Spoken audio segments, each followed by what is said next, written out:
Hello and welcome back students. আজকে আমরা West Bengal বোর্ডে ক্লাস 9-এ অতি গুরুত্বপূর্ণ একটা পোর্শন সংবহন নিয়ে আলোচনা করব। ঠিক আছে, আমরা কিছুদিন আগেই জানলাম যে জীবদেহের মধ্যে অনবরত বেশ কিছু রাসায়নিক বিক্রিয়াগুলো সংঘটিত হয়, তাই কি না? যেগুলোকে আমরা সমষ্টিগতভাবে কী বলছিলাম, বিপাক বলছিলাম। এবং সেই সমস্ত বিপাক ক্রিয়াগুলোকে পরিচালনা করার জন্য জীবদেহে যথেষ্ট পরিমাণে কিসের দরকার হয়? শক্তির দরকার হয়, তাই কি না? এবং মনে করো সুনির্দিষ্ট পথে আমাদের কি হয় যে খাদ্যের সারাংশ বলো, অক্সিজেন বলো, হরমোন বলো, এগুলো হচ্ছে শরীরের প্রত্যেকটা সেলের মধ্যে ট্রান্সমিট করবে। আবার এদিক থেকে বিপাকের জন্য যে শক্তি উৎপাদন হবে বা বিপাক প্রক্রিয়ার জন্য যে শক্তিটার প্রয়োজন হবে, তার আগে কি দরকার? তার আগে দরকার হচ্ছে খাদ্যটাকে সেই কোষের মধ্যে পৌঁছে দেওয়া, তাই তো? এবং সেই পৌঁছে দিচ্ছে কে? পৌঁছে দিচ্ছে হচ্ছে বিভিন্ন দেহতরলগুলো। দেহতরলগুলো খাদ্যের সারাংশ বলো, অক্সিজেন বলো, হরমোন বলো, এগুলো ইত্যাদি সুনির্দিষ্ট পথের মধ্যে পৌঁছে দিচ্ছে জন্যই বিপাক প্রক্রিয়াগুলো হচ্ছে ইজিলি চলতে পারছে, তাই কি না? এবং বিপাক প্রক্রিয়া যদি সাময়িকভাবে না চলে, সাময়িকভাবে বিপাক প্রক্রিয়াগুলো যদি না চলে, তাহলে জীব ক্ষতিগ্রস্ত হবে, এমনকি জীবের মৃত্যু পর্যন্ত করতে পারে। তাহলে এই যে পুষ্টিদ্রব্য বলো, হরমোন বলো, পরিপোষক বলো, এই সমস্ত পদার্থগুলো সুনির্দিষ্ট পথে যখন প্রত্যেকটা কোষের মধ্যে পরিবাহিত হয় এবং কোষের বিপাকযত দূষিত পদার্থগুলো যখন সাধারণত শরীর থেকে অপসারিত হয়, সেগুলো হচ্ছে একটা নির্দিষ্ট মাধ্যমের মধ্যে এই ঘটনাগুলো ঘটে থাকে, তাই কি না? বা যে পদ্ধতিটার মাধ্যমে এই প্রক্রিয়াটা ঘটে থাকছে তাকেই আমরা বলে থাকবো এক কথা সংবহন। অর্থাৎ সংবহনের সংজ্ঞা যদি বলি তাহলে কি হবে? যে পদ্ধতিতে খাদ্যের সারাংশ, অক্সিজেন, হরমোন ইত্যাদি সুনির্দিষ্ট পথে সাধারণত প্রত্যেকটা কোষের মধ্যে পরিবাহিত হবে এবং কোষের বিপাক ক্রিয়ার ফলে উৎপন্ন যে দূষিত পদার্থগুলো এগুলো নির্দিষ্ট অঙ্গের মধ্যে প্রেরিত হবে, তাকেই আমরা এক কথায় বলে থাকবো সংবহন। ঠিক আছে, সংবহন বলবো। এবার সংবহনের কতগুলো গুরুত্ব রয়েছে, তাই কি না? সেই গুরুত্বগুলো কি কি আমরা যদি এক এক করে সেই গুরুত্বের কথা নিয়ে আলোচনা করি, তাহলে প্রথমেই বলা যায়, দেখো হচ্ছে পরিপোষকগুলো সাধারণত বিভিন্ন অংশে পরিবহন, তাই কি না?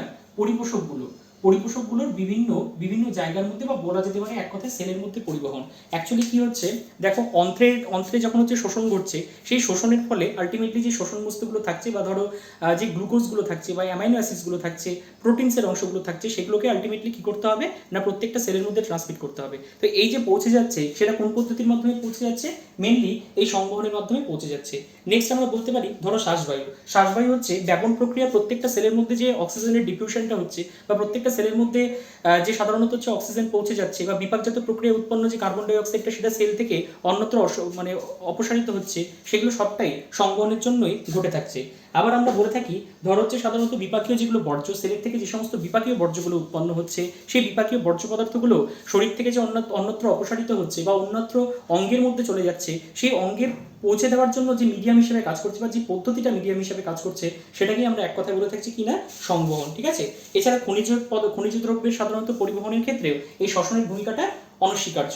তাহলে পরিপোষকের পরিবহন থেকে শুরু করে, শ্বাসবায়ু পরিবহন থেকে শুরু করে, বর্জ্য পদার্থগুলোকে নির্দিষ্ট জায়গায় প্রেরণ থেকে শুরু করে সমস্ত কাজটাই মূলত কার মাধ্যমে ঘটে থাকে না এই সংবহন পদ্ধতির মাধ্যমে ঘটে থাকে। ঠিক আছে, আর এই যে সংবহনে সাহায্যকারী অঙ্গগুলো সম্মিলিতভাবে যে তন্ত্র গঠন করে, সেই তন্ত্রটাকেই আমরা এক কথায় বলে থাকবো কিনা সংবহন তন্ত্র। সংবহনে সাহায্যকারী এই যে বিভিন্ন অঙ্গগুলো মিলিতভাবে যে তন্ত্র গঠন করে, সেটাকে আমরা বলে থাকবো সংবহন তন্ত্র। এবার মনে রাখবে জীবদেহের সংবহন তন্ত্রকে, জীবদেহে সংবহন যে তন্ত্র, সংবহন তন্ত্রকে দুভাগে ভাগ করা যায়। জীবদেহের সংবহন তন্ত্রকে মূলত দুভাগে ভাগ করা যায়। কি কি দুটো ভাগে ভাগ করা যায়? একটাকে হচ্ছে আমরা বলে থাকি বদ্ধ সংবহন তন্ত্র, একটাকে হচ্ছে আমরা বলে থাকতে পারি বদ্ধ সংবহন তন্ত্র, আরেকটাকে হচ্ছে আমরা বলে থাকতে পারি মুক্ত সংবহন তন্ত্র। মুক্ত সংবহন তন্ত্র দু রকমের তন্ত্র বললাম, একটা হচ্ছে বদ্ধ সংবহন তন্ত্র আর একটা হচ্ছে মুক্ত সংবহন তন্ত্র। মুক্ত সংবহন তন্ত্র সাধারণত অমেরুদণ্ডী প্রাণীদের ক্ষেত্রে বেশি লক্ষ্য করা যায়, আর যদি আমরা বদ্ধ সংবহন তন্ত্র নিয়ে আলোচনা করি তাহলে সেটা মেরুদণ্ডী প্রাণীদের ক্ষেত্রে লক্ষ্য করা যায়। তবে এই যে বদ্ধ সংবহন তন্ত্র, এটা হচ্ছে আবার কিছু কিছু অমেরুদণ্ডী প্রাণীদের ক্ষেত্রে, যেমন কেঁচো বলো, জোঁক বলো, এদের ক্ষেত্রে আমরা দেখতে পাবো। এখন কোন রেসপেক্টে এদের বদ্ধ বলছে আর কোন রেসপেক্টে এদের মুক্ত বলছে সেটা একবার জানা যায়। ধরো আমি এখানে যদি একটা সিম্পল ডায়াগ্রাম আঁকি, তাহলে এটা কি হবে?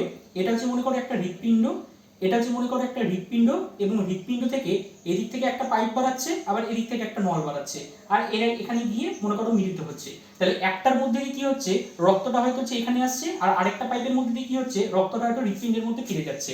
ঠিক আছে, আর এদের মাঝখানে থাকছে মনে করো রক্তজালক। তাহলে এই যে এটাকে হৃৎপিণ্ড, আর এই বাইরের দিকে সারাউন্ডিং যে পাইপটা, যেটাকে আমরা একটাকে শিরা বলে থাকি, একটাকে ধমনী বলে থাকছি, আর একটাকে জালক বলে থাকছি, তো এগুলোকে আমরা বলে থাকি রক্তবাহ। তো যখন রক্তটা আলটিমেটলি এই হৃৎপিণ্ড এবং হচ্ছে সাধারণত এই যে পাইপগুলোর মধ্যে দিয়ে অর্থাৎ শিরা ধমনী, অর্থাৎ এক কথায় বলতে গেলে রক্তবাহের মধ্যে দিয়ে আবদ্ধ থেকে প্রবাহিত হবে, তখন সেটাকে আমরা বলে থাকবো বদ্ধ সংবহন তন্ত্র। আর মুক্ত সংবহনতন্ত্র যখন সেটা কিনা আবদ্ধ থাকবে না, আবদ্ধ না থেকে দেহগহ্বরের মধ্যে উন্মুক্ত হবে, দেহগহ্বরের মধ্যে উন্মুক্ত হবে, তখন সেটাকে আমরা এক কথায় বলে থাকবো মুক্ত সংবহনতন্ত্র। ঠিক আছে, যখন সেটা মুক্ত, যখন সেটা হচ্ছে রক্ত, হৃৎপিণ্ড এবং রক্তবাহের মধ্যে শুধুমাত্র আবদ্ধ থেকে প্রবাহিত হবে না, তখন সেটাকে আমরা বলে থাকবো কি না, মুক্ত সংবহনতন্ত্র। এবার তোমাদের ক্লাস 9-এর চ্যাপ্টারের মধ্যে কি রয়েছে, মুক্ত সংবহনতন্ত্রের একটা এক্সাম্পল দেওয়া রয়েছে। কাকে নিয়ে না, দেওয়া রয়েছে হচ্ছে একটা আরশোলা নিয়ে।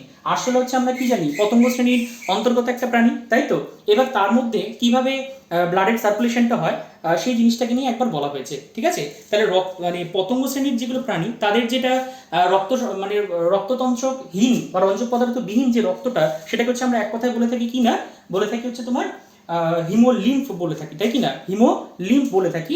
এবং সেই হিমোলিম্ফটা মূলত যেই জায়গার মধ্যে অবস্থান করে সেটাকে হচ্ছে আমরা হিমোসিল বলে থাকি। হিমোসিল মানে হচ্ছে তাদের দেহগহ্বর, এবং দেহগহ্বরের মধ্যে যে রঞ্জক যে তাদের হচ্ছে রঞ্জক পদার্থ বিহীন যে আলটিমেটলি রক্তটা অবস্থান করবে সেটাকে আমরা বলে থাকবো কি না, হিমোলিম্ফ। এবং এই হিমোলিম্ফের মধ্যে দু ধরনের পদার্থ থাকে, একটাকে আমরা বলে থাকি প্লাজমা, মানে যেটা তার জলীয় উপাদান, আর আরেকটাকে বলে থাকি তার হিমোসাইট, অর্থাৎ যেটা রক্তকোষ টাইপের উপাদান। এই নিয়ে গঠিত হচ্ছে মূলত হিমোলিম্ফ। এবার আমরা বলি যে হচ্ছে হিমোসিল কোনটাকে বলছে। হিমোসিল দেখো, এই যে আমি এখানে একটা পতঙ্গের ছবি আঁকিয়েছি, পতঙ্গের ছবি বলতে তার সেকশন করা অবস্থাতে তার ছবি আঁকিয়েছি, এবং সেই ছবির মধ্যে আমরা দেখতে পাচ্ছি যে ভেতরের যে অংশটা, এই ভেতরের অংশটা হচ্ছে তার অ্যাকচুয়ালি দেহগহ্বর, বা যেটাকে আমরা হিমোসিল বলে থাকি। এবার এখানে দেখো, এটাকে বলা হচ্ছে পৃষ্ঠীয় ডায়াফ্রাম, আর এই জায়গাটাকে বলা হচ্ছে অঙ্কীয় ডায়াফ্রাম। এই পৃষ্ঠীয় আর অঙ্কীয় ডায়াফ্রাম সাধারণত এর যে হিমোসিলটাকে, এই হিমোসিলটাকে তিনটা ভাগে ভাগ করেছে। কি কি তিনটা ভাগে ভাগ করেছে দেখো, এই সাইডটার দিকে যেহেতু তার হৃৎপিণ্ড অবস্থান করছে, তাই জন্য এই ধরনের যে সাইনাসটা, সেই সাইনাসটাকে আমরা বলে থাকি পেরিকার্ডিয়াল সাইনাস। কি বলে থাকবে এটাকে, পেরিকার্ডিয়াল সাইনাস। আর এখানে যেহেতু হচ্ছে তাদের অঙ্কীয় স্নায়ুরজ্জ যুক্ত থাকছে, তাই জন্য এটাকে আমরা বলে থাকবো পেরিনিউরাল সাইনাস। আর এই জায়গাটা থেকে এই যে ফাঁকা জায়গাটা, এটাকে হচ্ছে আমরা বলে থাকবো পেরিভিসেরাল সাইনাস আমরা বলে থাকবো। ঠিক আছে, তাহলে এটা কে ভাগ করেছে না, এই যে এটা হচ্ছে পৃষ্ঠীয় ডায়াফ্রাম আর এটা হচ্ছে অঙ্কীয় ডায়াফ্রাম, এই ভাগগুলোতে ভাগ করেছে। এবার দেখো এখানে রিলেটিভ পজিশনগুলো চিন্তা করো। এদের যে হৃৎপিণ্ড, আমাদের যেমন হৃৎপিণ্ডটা দেখতে এরকম হয়, তাই কি না, এবার পতঙ্গদের হৃৎপিণ্ডটা এরকম থাকে না, এগুলো কতগুলো ক্ষুদ্র ক্ষুদ্র কম্পার্টমেন্টের মধ্যে বিভক্ত থাকে, বা ক্ষুদ্র ক্ষুদ্র কতগুলো চেম্বারের মধ্যে বিভক্ত থাকে। যেখানে একটা চেম্বার এরকম যদি হয়, তাহলে ঠিক তার পরের চেম্বারটা এরকম ভাবে সংযুক্ত থাকবে। ঠিক আছে, এরকম দেখো এখানে হচ্ছে আমি কতগুলো চেম্বার আঁকিয়েছি, এরকম মোট 13টা চেম্বার থাকবে। কটা চেম্বার থাকবে, 13টা চেম্বার থাকবে। এবং প্রত্যেকটা প্রকোষ্ঠ একদম পিছন থেকে সামনের দিকে যদি দেখি, তাহলে একটা প্রকোষ্ঠ আরেকটা প্রকোষ্ঠের মধ্যে উন্মুক্ত হবে, এবং এদের পশ্চাৎভাগে একজোড়া ছিদ্র থাকবে, যে ছিদ্রটাকে আমরা বলে থাকি অস্টিয়া। ঠিক আছে, ধরো ব্লাডটা মূলত হচ্ছে এই পেরিভিসেরাল সাইনাসের মধ্যে অবস্থান করছে, আর এই যে হৃৎপিণ্ডের যে প্রকোষ্ঠগুলো, সেই প্রকোষ্ঠগুলো দুদিক থেকে মনে করো একটা পেশির মাধ্যমে এই জায়গাটার মধ্যে স্টেবল কন্ডিশনে রয়েছে, যে পেশিটাকে আমরা বলে থাকি অ্যালারি পেশি। কেমন, এবার এই যে অ্যালারি পেশিগুলোর যদি সংকোচন হয়, তাহলে পেরিভিসেরাল সাইনাস থেকে ব্লাডটা কি হবে, ইভেন্চুয়ালি এই জায়গার মধ্যে প্রবেশ করবে, অর্থাৎ পেরিকার্ডিয়াল সাইনাসের মধ্যে প্রবেশ করবে। যখন পেরিকার্ডিয়াল সাইনাসের মধ্যে আমার ব্লাডটা চলে আসলো, তখন কি হচ্ছে, এই যে অ্যালারি পেশি, সেই অ্যালারি পেশিগুলোর স্লথন ঘটে। ঠিক আছে, স্লথন ঘটে মানে চুপসে যায় বলতে পারো। এবং সেই মোমেন্টে কি হয়, ব্লাডটা এই যে মানে ধরো এখানে আমি আঁকাচ্ছি, এটা হচ্ছে মনে করো পেরিকার্ডিয়াল, এটা হচ্ছে মনে করো পেরিকার্ডিয়াল সাইনাস, আর এটা হচ্ছে পেরিভিসেরাল সেই সাইনাসটা, মানে এই জায়গাটা এটা, আর এখানকার যে জায়গাটা এটা, আর এদিকে আছে হচ্ছে মনে করো অ্যালারি পেশি, মানে এই হচ্ছে তাদের রিলেটিভ পজিশনটা। ঠিক আছে, এবার আমি কি বলছি, যখন আমার এইখান থেকে ব্লাডটা ধীরে ধীরে কি হচ্ছে, ব্লাডটা ধীরে ধীরে এদিকে যাচ্ছে, কখন না, এটা যখন সংকোচন করছে, অ্যালারি পেশির যখন সংকোচন হচ্ছে কন্ট্রাকশনের জন্য, এটা এখান থেকে তারপরে কোথায় চলে যাচ্ছে, পেরিকার্ডিয়াল সাইনাসের দিকে চলে যাচ্ছে। এবার পেরিকার্ডিয়াল সাইনাসে আসার পরে তারপরে কি হয়, এই যে অ্যালারি পেশিগুলো, সেই অ্যালারি পেশিগুলো রিল্যাক্স করে যায়, স্লথন ঘটে। এবার এই রিল্যাক্সেশনের সময় তখন কি হবে, এই অস্টিয়া দিয়ে সাধারণত রক্তটা একদম বেগে পেরিকার্ডিয়াল সাইনাস থেকে এই সমস্ত প্রকোষ্ঠের মধ্যে ঢুকে যায়। এবং যেহেতু আমি বললাম প্রত্যেকটা প্রকোষ্ঠ একটার সাথে আরেকটা এইভাবে সম্পর্কযুক্ত, মানে এখান থেকে একদম এই পর্যন্ত সেটা সম্পর্কযুক্ত, তো কাজেই ব্লাডটা একদম এরকম করে আস্তে আস্তে একদম মস্তিষ্ক সাইনাসের মধ্যে চলে আসছে, দেন মস্তিষ্ক সাইনাস থেকে সেটা হচ্ছে আবার এই পেরিভিসেরাল সাইনাস আর পেরিকার্ডিয়াল সাইনাসের মধ্যে প্রবেশ করছে। বুঝতে পেরেছো, তার মানে এখানে আমরা কি দেখলাম, শুধুমাত্র হৃৎপিণ্ডের মিনিটের মধ্যেই সেটা আবদ্ধ থেকে প্রবাহিত না হয়ে এটা মূলত হচ্ছে দেহগহ্বরের মধ্যে উন্মুক্ত হচ্ছে, তাই জন্য এটাকে আমরা কি বলে থাকবো, এটাকে বলে থাকবো হচ্ছে আমরা মুক্ত সংবহনতন্ত্র। আর এটাই যদি হচ্ছে আমরা মানুষের ক্ষেত্রে দেখি তাহলে দেখবো সেটা হচ্ছে একদম বদ্ধ অবস্থায় রয়েছে, অর্থাৎ হৃৎপিণ্ড এবং রক্তবাহ, রক্তবাহ বলতে শিরা, ধমনী এবং জালকের মধ্যে সেটা আবদ্ধ থেকে প্রবাহিত হচ্ছে, তাই জন্য সেটাকে আমরা তখন বলবো বদ্ধ সংবহন তন্ত্র। বোঝা গেল তাহলে আশা করি? তাহলে বদ্ধ সংবহনতন্ত্র আর মুক্ত সংবহনতন্ত্র কি কি দ্বারা গঠিত হয় সেই জিনিসটি আমরা গেলাম। এবার আমি আসছি মনে করো সাধারণত একদম একদম যে বদ্ধ সংবহনতন্ত্র, সেই বদ্ধ সংবহনতন্ত্রের ডিটেল স্ট্রাকচারের মধ্যে আমি আসছি। বদ্ধ সংবহনতন্ত্র মানে কি? এটা একটা সংবহনতন্ত্র। তাহলে এই সংবহনতন্ত্রের উপাদানগুলোকে কি কি ভাগে ভাগ করা যায়? এই সংবহনতন্ত্রের উপাদানগুলোকে আমরা মেইনলি তিনটা ভাগে ভাগ করতে পারি। কি কি তিনটা ভাগ? একটাকে হচ্ছে আমরা বলতে পারি রক্ত, একটাকে হচ্ছে আমরা বলে থাকতে পারি মূলত ধর হচ্ছে হৃৎপিণ্ড, হৃৎপিণ্ড, আর একটাকে হচ্ছে আমরা বলে থাকতে পারি মূলত রক্তবাহ, রক্তবাহ। এই তিন ভাগে আমরা ভাগ করতে পারি। আজকে আমাদের আলোচ্য বিষয় মেইনলি যেটা হবে সেটা হচ্ছে রক্ত। রক্ত কি? রক্ত হচ্ছে এক ধরনের দেহ তরল। তাহলে আমরা রক্ত সম্পর্কে জানার আগে কত রকমের দেহ তরল হয়, কি কি তাদের ফাংশনস, সেই জিনিসগুলো একবার জেনে নিই। আচ্ছা দেখো, তোমাদের সিলেবাসের মধ্যে যে সমস্ত রক্ত মানে যে সমস্ত দেহ তরলগুলো দেওয়া রয়েছে সেই সমস্ত দেহ তরল নিয়ে আমি এক এক করে বলছি। অ্যাকচুয়ালি দেহ তরলকে মূলত দুভাগে ভাগ করা যায়। অ্যাকচুয়ালি কি বললাম, দেহ তরলকে মূলত দুটো ভাগে ভাগ করা যায়। একটাকে বলা হচ্ছে intracellular cellular cellular fluid, আর আরেকটাকে বলা হচ্ছে তোমার extracellular cellular fluid. Intracellular fluid মানে বলা হয় সাধারণত আন্তঃকোষীয় যেগুলো হচ্ছে তরল পদার্থ, আর এক্সট্রা সেলুলার ফ্লুইড যেগুলো হচ্ছে বহিঃকোষীয় তরল পদার্থ। ঠিক আছে? আন্তঃকোষীয় তরল পদার্থ যেটা হবে অর্থাৎ কোষের মধ্যে যে সমস্ত তরল উপাদানটা থাকবে, যার মধ্যে বিভিন্ন ধরনের আয়ন বলো, প্রোটিন বলো, কার্বোহাইড্রেটস বলো, এই উপাদানগুলো সেই জায়গার মধ্যে দ্রবীভূত অবস্থায় থাকে, তাকেই আমরা বলে থাকবো ইন্ট্রাসেলুলার ফ্লুইড। আর কাকে বলবো আমরা এক্সট্রা সেলুলার ফ্লুইড? যেগুলো সেলের বাইরে অ্যাকচুয়ালি প্রোডাকশনটা হচ্ছে, তখন সেটাকে আমরা বলে থাকবো, বা বাইরে অবস্থান করছে, তাকে আমরা বলে থাকবো extra cellular fluid.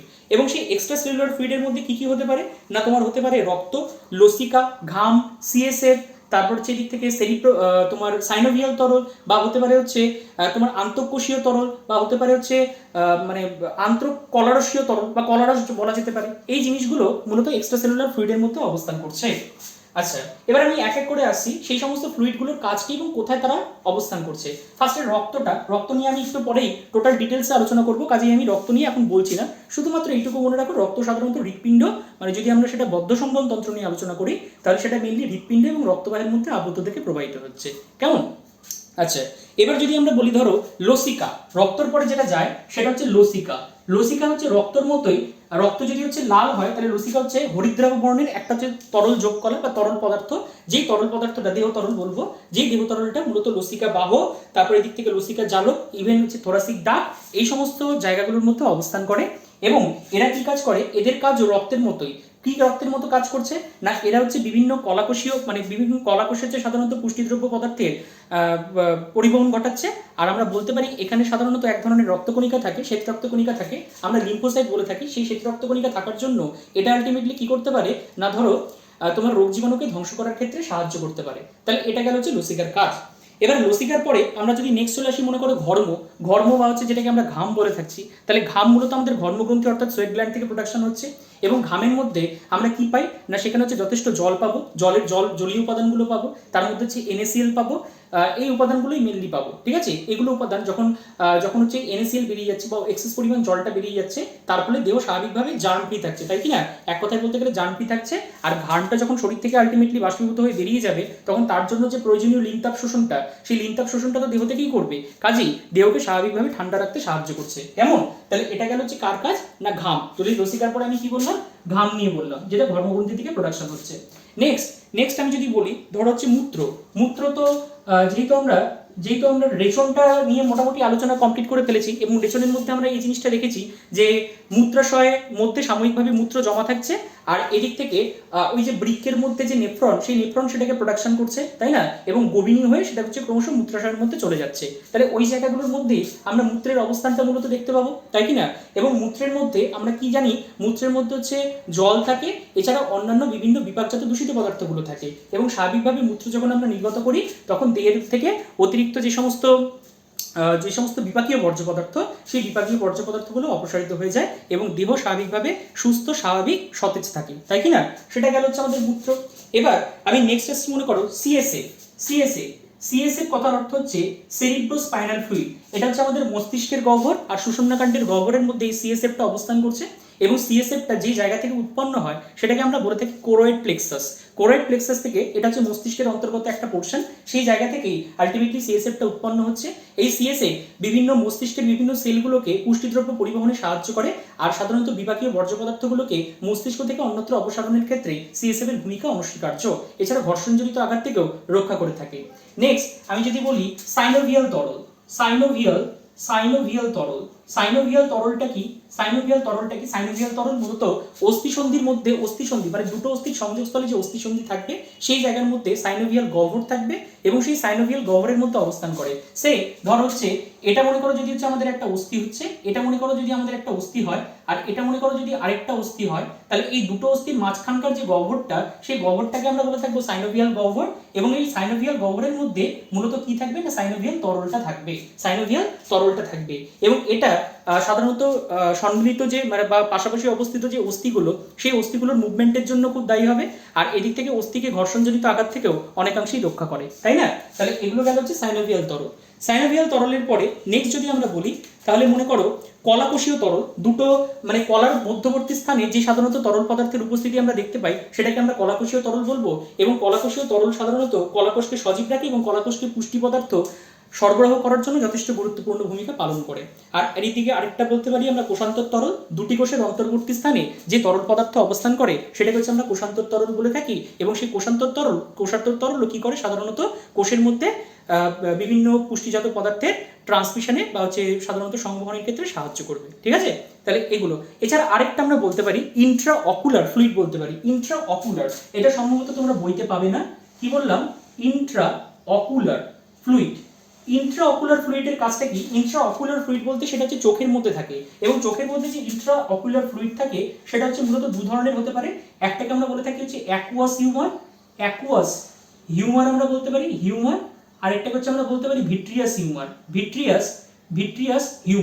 Aqueous humour আর ভিট্রিয়াস হিউমার সাধারণত কি করবে, ধরো চোখের প্রতিসারক মাধ্যম হিসাবে কাজ করবে, প্রতিসারক মাধ্যম, এবং চোখের ঘর্ষণজনিত আঘাত থেকে রক্ষা করবে। এগুলো গেল হচ্ছে অ্যাকুয়াস হিউমার আর ভিট্রিয়াস হিউমার। ক্লাস 10 যখন তোমরা চোখের স্ট্রাকচারটা জানবে, সেই চোখের স্ট্রাকচারের মধ্যেই অ্যাকুয়াস হিউমার, ভিট্রিয়াস হিউমার এবং চোখের বিভিন্ন যে অংশগুলো, সেই অংশগুলো নিয়ে তোমরা এক এক করে জানতে পারবে। চোখের অনেকগুলো প্রতিসারক মাধ্যম হয়, যে প্রতিসারক মাধ্যমগুলো আলটিমেটলি লাইটটাকে কি করে, লাইটটাকে ধরো লাইট মনে করো হচ্ছে অসীম থেকে আসছে লাইটটা, সেই লাইটটাকে হচ্ছে ক্রমশ এইদিকে ফোকাস করবে, মানে হচ্ছে ক্রমশ চাপিয়ে দিয়ে সেটা আলটিমেটলি রেটিনায় ফোকাস করবে, যার দরুন আমরা কোনো একটা বস্তুর প্রতিবিম্ব দেখতে পাই। ঠিক আছে, তো সেক্ষেত্রে প্রতিসারক মাধ্যম হিসেবে দুটো তরল পদার্থ কাজ করে, যারা মেইনলি তোমার ধরো কিছুটা প্রোটিন পদার্থ NaCl আর জল দিয়ে তৈরি হয়, সেগুলোকে আমরা বলে থাকবো অ্যাকুয়াস হিউমার আর ভিট্রিয়াস হিউমার। ঠিক আছে, এদের রিলেটিভ পজিশনের উপরে ভিত্তি করে একটা অ্যাকুয়াস একটা ভিট্রিয়াস, অ্যাকুয়াস হিউমার আগে অবস্থান করে আর ভিট্রিয়াস হিউমার একটু পরে অবস্থান করে।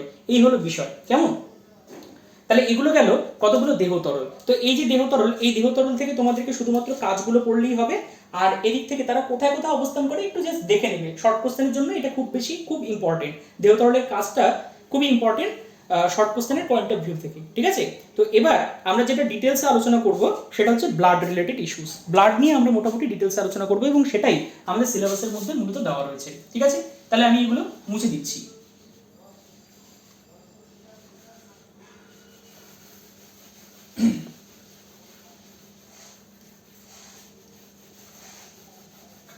দেখো, এবার আমি আসছি সাধারণত রক্ত তো আমরা জানি আমাদের ক্ষেত্রে রক্ত লাল বর্ণের হয়ে থাকে, তাই জন্য আমি এটাকে রেড কালার দিয়ে লিখলাম। ঠিক আছে, রক্ত কাকে বলছে? রক্ত হচ্ছে, মনে রাখবে, অস্বচ্ছ। রক্ত মানে রক্ত বলার আগে কতগুলো পয়েন্টকে মনে রাখবে। কি হলো? রক্ত হলো অস্বচ্ছ, লবণাক্ত, ক্ষারধর্মী। রক্ত হলো অস্বচ্ছ, লবণাক্ত, ক্ষারধর্মী তরল যোগ কলা, যেটা কিনা রক্তরস এবং রক্তকণিকার সমন্বয়ে গঠিত হয়।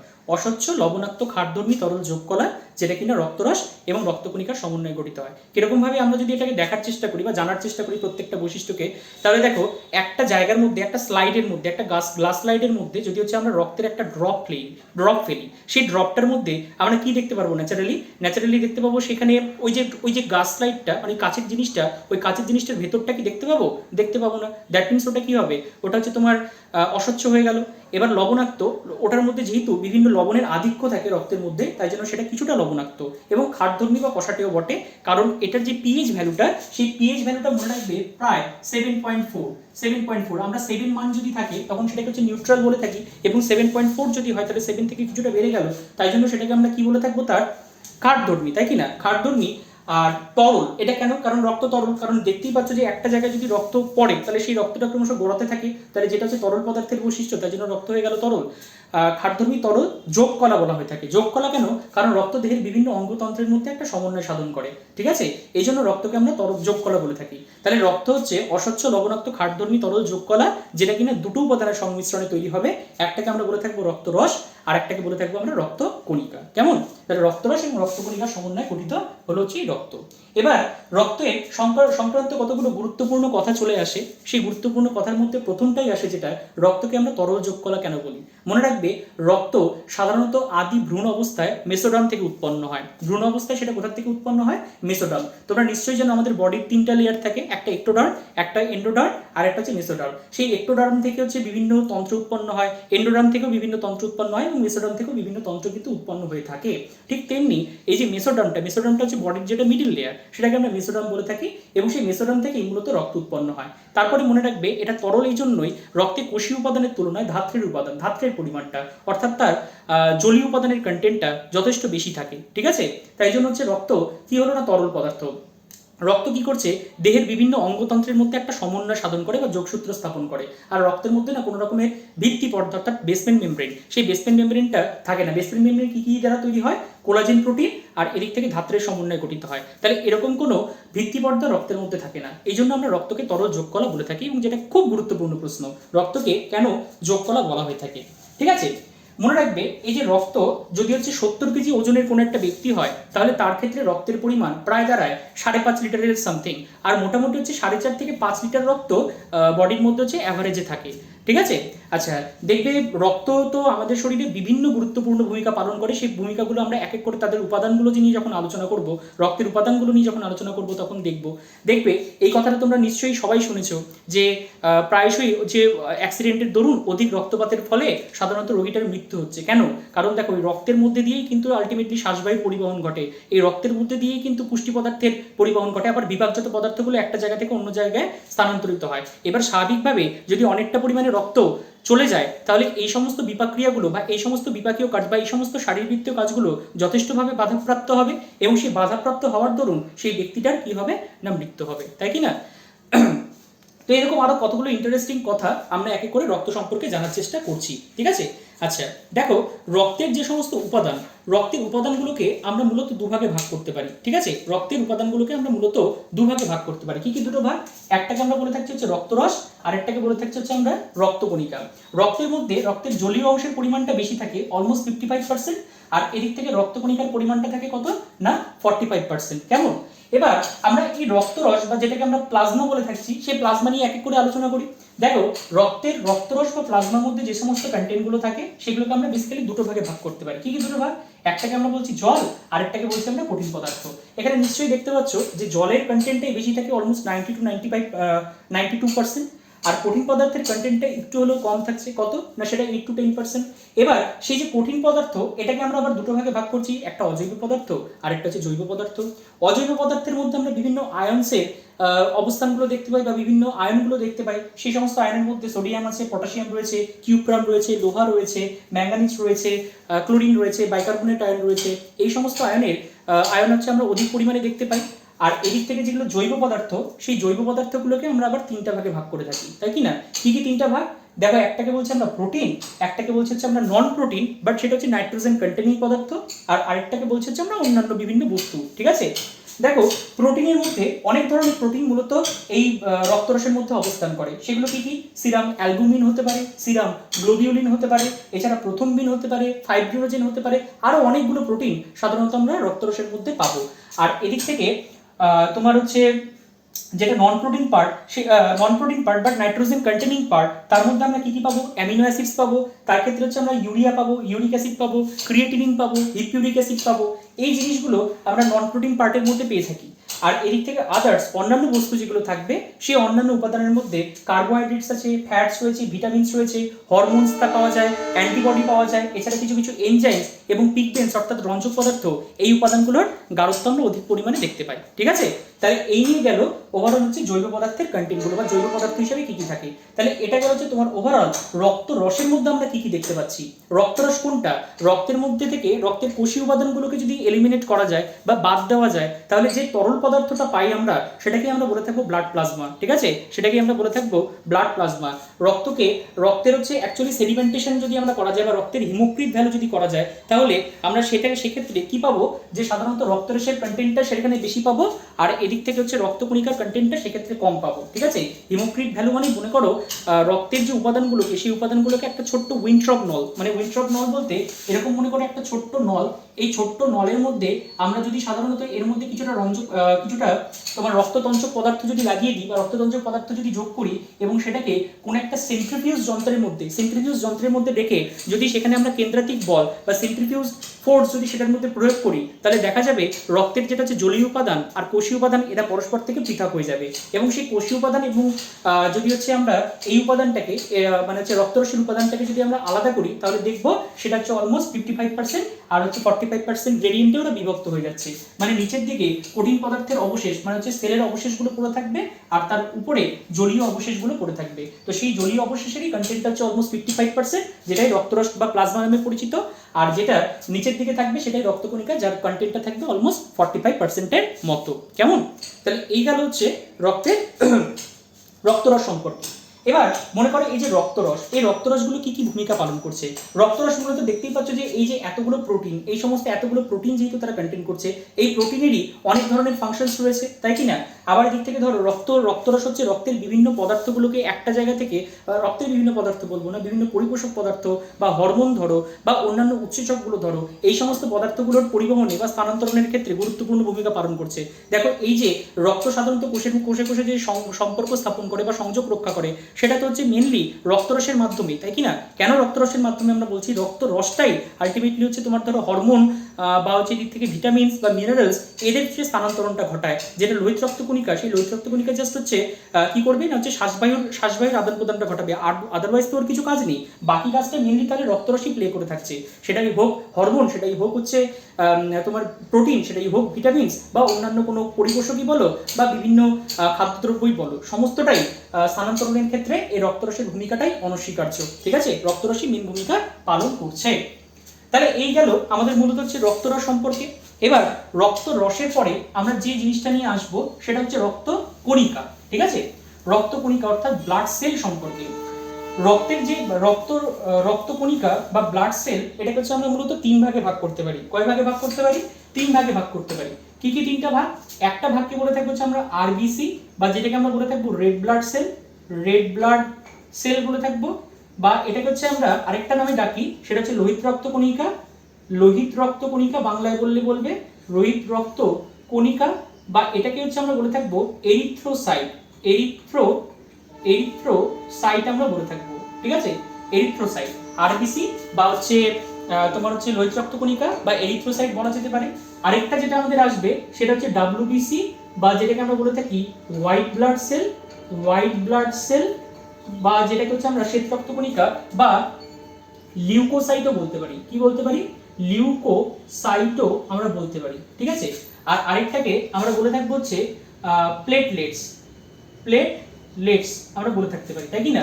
প্লেটলেটস বলে থাকতে পারি, বা এটাকে হচ্ছে আমরা বলে থাকবো অনুচক্রিকা বা এটাকে হচ্ছে আমরা বলে থাকতে পারি থ্রম্বোসাইট। কি বলতে পারি? থ্রম্বোসাইট। এই উপাদানগুলো হচ্ছে আমরা এক এক করে পাবো কণিকার মধ্যে। ঠিক আছে, কি কি পেলাম? তাহলে আরবিসি পেলাম, ডাব্লিউবিসি পেলাম, আর এদিক থেকে প্লেটলেটস গুলো পেলাম। এবার এই যে ডাব্লিউবিসি কে আমরা আবার হচ্ছে বেসিক্যালি দুটো ভাগে ভাগ করতে পারি। কি কি? একটা হচ্ছে দানাদার শ্বেত রক্তকণিকা বা যেটাকে আমরা বলে থাকি গ্র্যানুলোসাইটস, আরেকটাকে হচ্ছে আমরা বলে থাকতে পারি দানাবিহীন বা যেটাকে আমরা বলতে পারি গ্র্যানুলোসাইটস আমরা বলতে পারি। ঠিক আছে, এবার দানাদার শ্বেত রক্তকণিকা 3 ধরনের হয়। কি কি? একটাকে আমরা বলে থাকতে পারি নিউট্রোফিল, একটাকে আমরা বলে থাকতে পারি ইওসিনোফিল, একটাকে আমরা বলে থাকতে পারি হচ্ছে বেসোফিল। আর যেটা হচ্ছে দানাবিহীন সেটাকে দুভাগে ভাগ করা যায়, একটা হচ্ছে লিম্ফোসাইট আর একটাকে হচ্ছে আমরা বলে থাকি মনোসাইট। এই লিম্ফোসাইট এটাকে ফার্দার আবার দুটো ক্যাটাগরির মধ্যে ভাগ করা যায়, একটাকে আমরা বলে থাকবো টি লিম্ফোসাইট আর একটাকে হচ্ছে আমরা বলে থাকবো বি লিম্ফোসাইট, বা বলতে পারি আমরা টি সেল আর বি সেল। এই উপাদানগুলো নিয়ে আমাদের রক্তকণিকা মূলত গঠিত হচ্ছে। এবার আমাদের এক এক করে জানতে হবে এই লোহিত রক্তকণিকা, শ্বেত রক্তকণিকা, অনুচক্রিকা তাদের অবস্থানটা কত, তাদের অবস্থানটা মানে তাদের সংখ্যায় কিরকম রয়েছে, তারা কি কি ভূমিকা প্লে করে, এই জিনিসগুলো নিয়ে এক্সেট্রা এক্সেট্রা আমাদের জানতে হবে। ঠিক আছে, ফার্স্টে আসছি আমি, ধরো লোহিত রক্তকণিকা, লোহিত রক্তকণিকা বা আরবিসি। একটা আরবিসির যদি ছবি আঁকানোটা সেটা হচ্ছে কোয়াইট ইম্পসিবল ফর মি, যেহেতু এটা একটা 3 ডাইমেনশনাল ইমেজ আমাকে চিন্তা করতে হবে, কল্পনা করতে হবে। তুমি ভাবো যে এরকম টাইপের এই যে ইমেজটা, এই ইমেজটা যে আমি আঁকলাম সেই ইমেজটা অ্যাকচুয়ালি কি বোঝায়? অ্যাকচুয়ালি বোঝায় হচ্ছে, ধরো মনে করো বাড়িতে তো হচ্ছে মা সবসময় কি করে, রুটি সবারই বেলে, তাই কি না? এবার রুটি বেললে সাধারণত যে রুটির যে মণ্ডগুলো তৈরি করে, এবার সেই মণ্ডটা তুমি মনে করো একটাকে হাতে নিলে, একটাকে হাতে নিয়ে সেটাকে হচ্ছে এইভাবে প্রেস দিলে, এবার যদি তুমি প্রেস দাও তাহলে এর দুই দিকটা কি হয়ে থাকবে, উঠে থাকবে, আর মাঝখানের পোর্শনটা কি থাকবে, ডেবে থাকবে, তাই তো? মাঝখানের পোর্শনটা তাহলে হচ্ছে এরকম কনকেভ হয়ে গেল, আর বাইরের দিকটা হচ্ছে এরকম ফুলে রয়েছে। তাই জন্য এই যে শেপটা, এই শেপটাকে আমরা বলে থাকি দ্বি অবতল, দুই দিক থেকে অবতল, আর এদিক থেকে শেপটা অ্যাকচুয়ালি চাকতির মতো। ঠিক আছে, তাহলে দ্বি অবতল চাকতির মতো দেখতে হয় মূলত হচ্ছে এই লোহিত রক্তকণিকা। এই লোহিত রক্তকণিকা রক্তের মধ্যে হচ্ছে সবচেয়ে বেশি পরিমাণে থাকে, প্রতি মাইক্রোলিটার রক্তে এর পরিমাণ, লোহিত রক্তকণিকার পরিমাণ প্রায় 4.5 মিলিয়ন থেকে 5 মিলিয়ন সামথিং, 5 মিলিয়ন, মানে প্রতি মাইক্রোলিটার, পার মাইক্রোলিটার, প্রতি মাইক্রোলিটার রক্তে আরবিসির নর্মাল যে কন্টেন্ট বা নর্মাল যে সংখ্যা, সেই সংখ্যাটা হচ্ছে 45 লক্ষ থেকে 50 লক্ষ। এটা সাধারণত হচ্ছে মহিলাদের ক্ষেত্রে 45 লক্ষ হয়, আর পুরুষদের ক্ষেত্রে এর কন্টেন্ট একটু বেশি হয়, সেটা হচ্ছে তোমার প্রায় এই 50 লক্ষের মতো।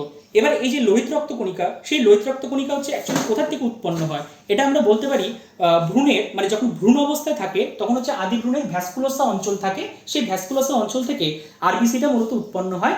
আর এদিক থেকে জন্মের পূর্বে ধরো জন্মের কিছুটা আগে সাধারণত হচ্ছে যকৃৎ থেকে এবং প্লীহা থেকে উৎপন্ন হতে পারে। আর এদিক থেকে একদম জন্মের পরে, মানে যেই জায়গাটা থেকে উৎপন্ন হবে সেটাকে আমরা বলে থাকি মূলত লোহিতস্থি মজ্জা।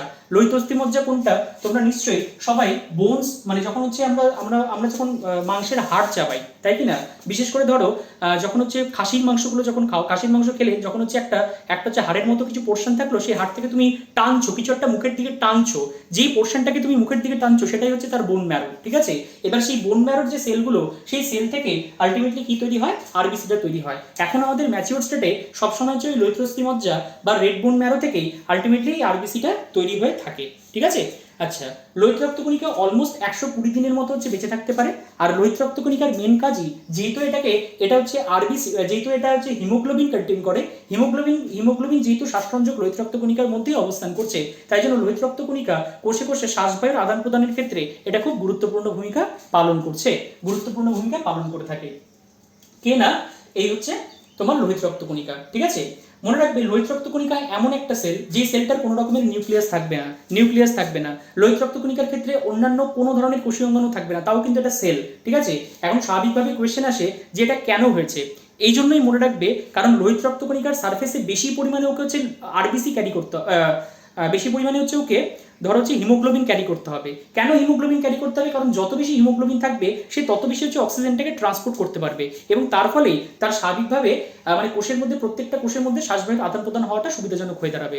আর লোহিত রক্তকণিকার যে এরূপ সাইজটা, সেই সাইজটা হওয়ার কারণটা কি, বা এরূপ শেপটা হওয়ার কারণটা কি, সেটা যে কোনো রক্তবাহের মধ্যে দিয়ে ইজিলি পেনিট্রেট করতে পারবে, ইজিলি সেখান দিয়ে পরিবহন করে বেরিয়ে আসতে পারবে। ঠিক আছে, এটার জন্যই লোহিত রক্তকণিকার যে সাইজ, সেই সাইজ মানে শেপটা, সেই শেপটা হচ্ছে দ্বিঅবতল চাকতির মতো হয়ে থাকে।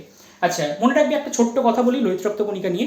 লোহিত রক্তকণিকা যখন মনে করো স্থির রক্তবাহের মধ্যে অবস্থান করে না, তখন হচ্ছে এরা সেই ক্লোরোপ্লাস্টের মধ্যে চাকতি যেরকম ভাবে অবস্থান করে, এরাও ঠিক না রক্তবাহের মধ্যে এরকম চাকার মতো কিছু কিছু স্তরে স্তরে সজ্জিত হয়ে যায়, এরকম একটা স্তম্ভের মতো অংশ গঠন করে। লোহিত রক্তকণিকার এইরূপ যে গঠনটা, এইরূপ গঠনটাকে হচ্ছে আমরা রুলো বলে থাকি। ঠিক আছে, কি বলে থাকছি? রুলো বলে থাকছি। এবার আমি আসছি, ধরো লোহিত রক্তকণিকা বললে লোহিত রক্তকণিকার যে লেজটা, সেই লেজটা সম্পর্কেও বলতে হয়, এবং সেই লেজটা আর কিছুই না, এক ধরনের ক্রোমোপ্রোটিন, এবং যে ক্রোমোপ্রোটিনটাকে আমরা কি নামে চিনি? ক্রোমোপ্রোটিনটাকে চিনি আমরা আর কিছুই না, সেটা হচ্ছে হিমোগ্লোবিন নামে চিনি, তাই কি না?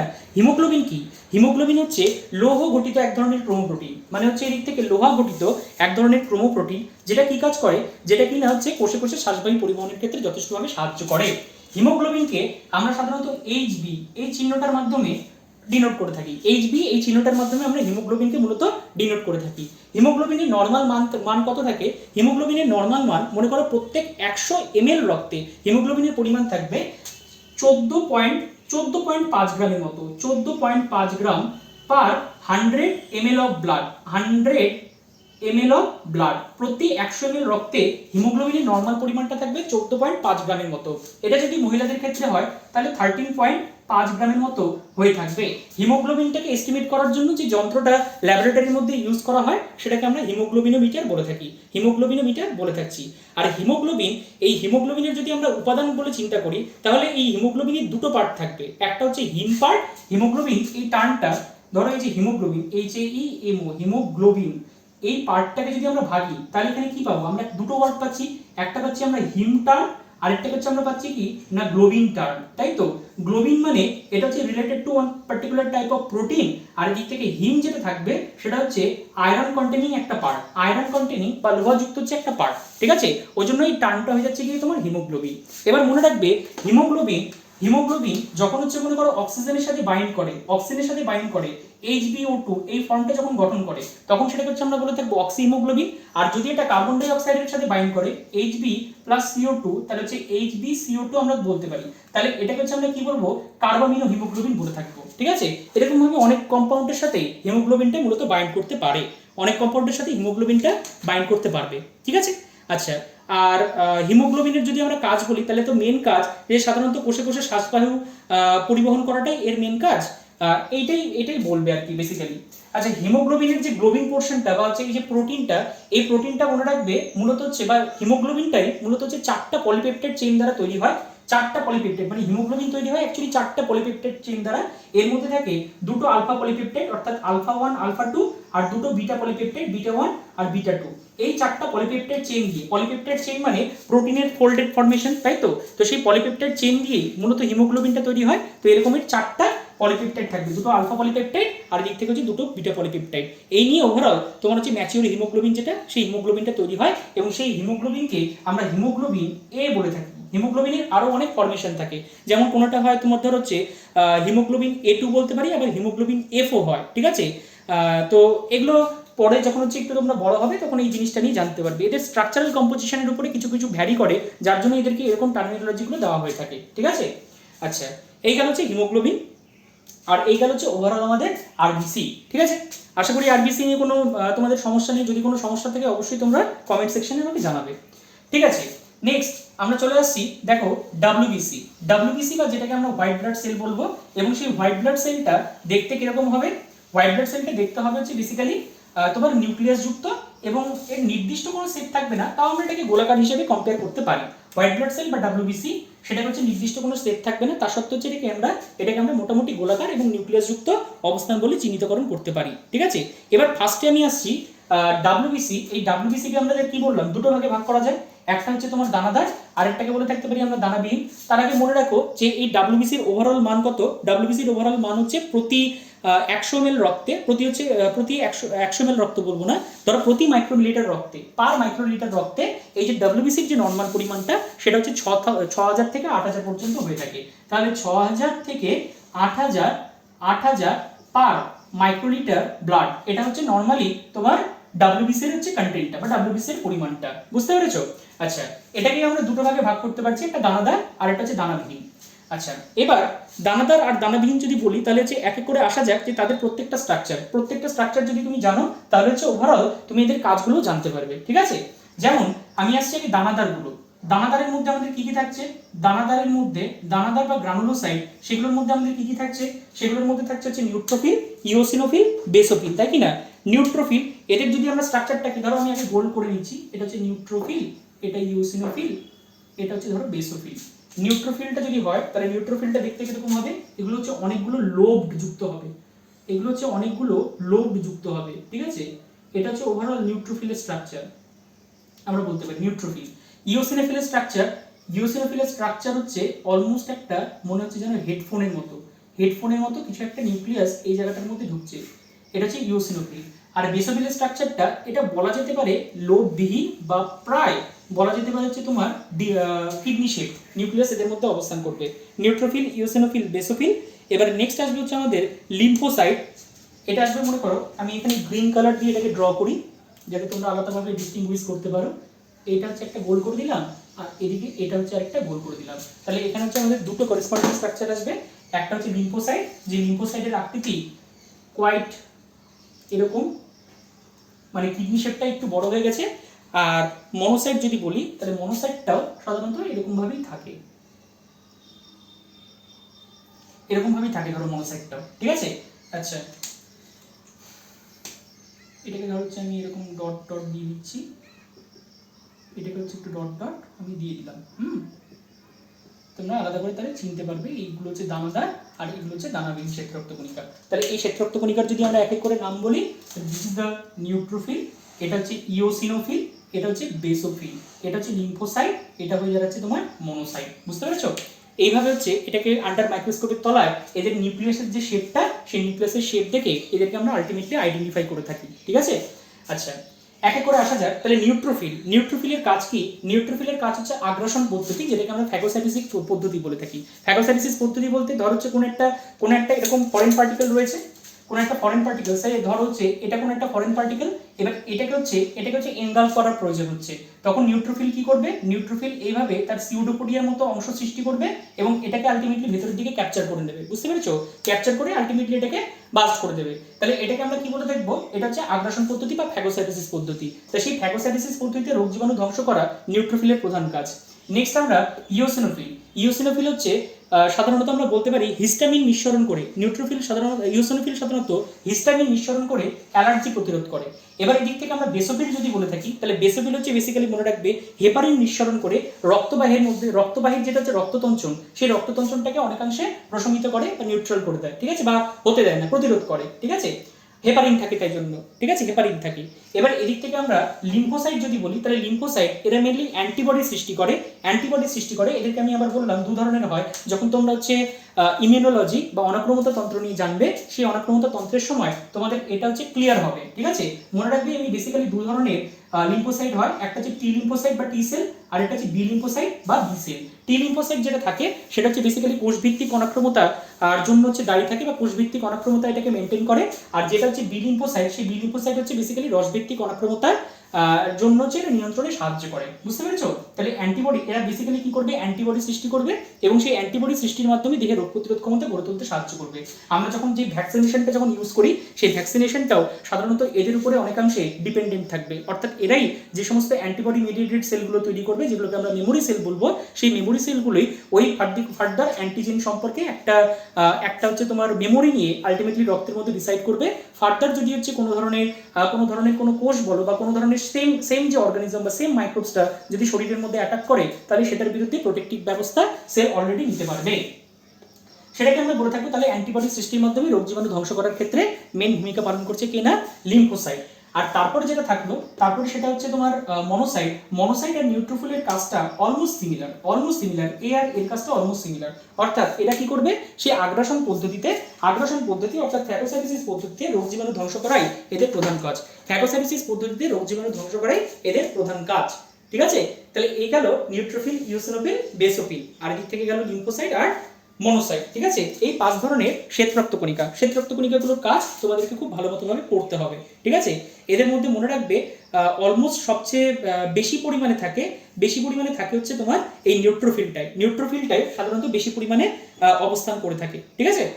আচ্ছা, এই গেল নিউট্রোফিল। এবারে নেক্সট আমরা আসছি ধরো হচ্ছে অনুচক্রিকা বা প্লেটলেটস বা যেটাকে আমরা থ্রম্বোসাইট বলে থাকি। দেখো এগুলোকে হচ্ছে আমরা সেল বলছি, ডব্লিউবিসি-কেও আমরা সেল বলছি, কিন্তু প্লেটলেটসকে কিন্তু সেটা বলছি না। কেন সেটা বলছি না? তার কারণ হলো একটাই। ধরো এটা হচ্ছে এক ধরনের সেল, এটা হচ্ছে ধরো অস্থিমজ্জার এক ধরনের সেল, যে সেলটাকে হচ্ছে আমরা বলে থাকবো মেগা ক্যারিওসাইটস। কি বলে থাকবো?